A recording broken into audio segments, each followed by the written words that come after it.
Serangan rudal Rusia baru-baru ini terhadap kamp brigade terpisah ke-157 Angkatan Bersenjata Ukraina di tempat latihan Novomoskovsky di wilayah Cherkasy, Dnipropetrovsk menyebabkan kerusakan besar dan menewaskan hingga 150 tentara.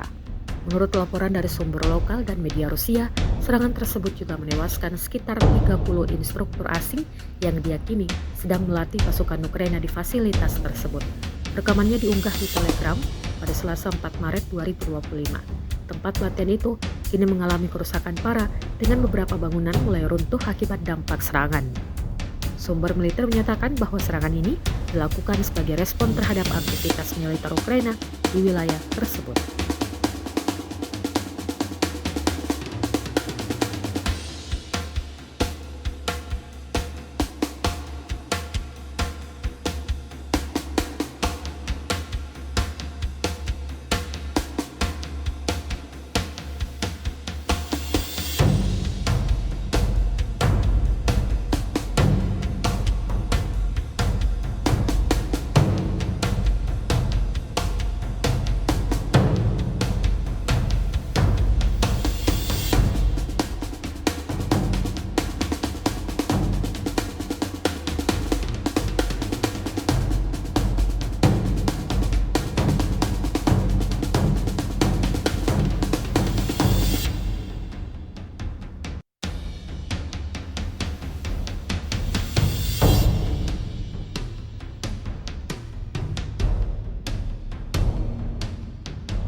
Download Tribun X sekarang, menghadirkan lokal menjadi Indonesia.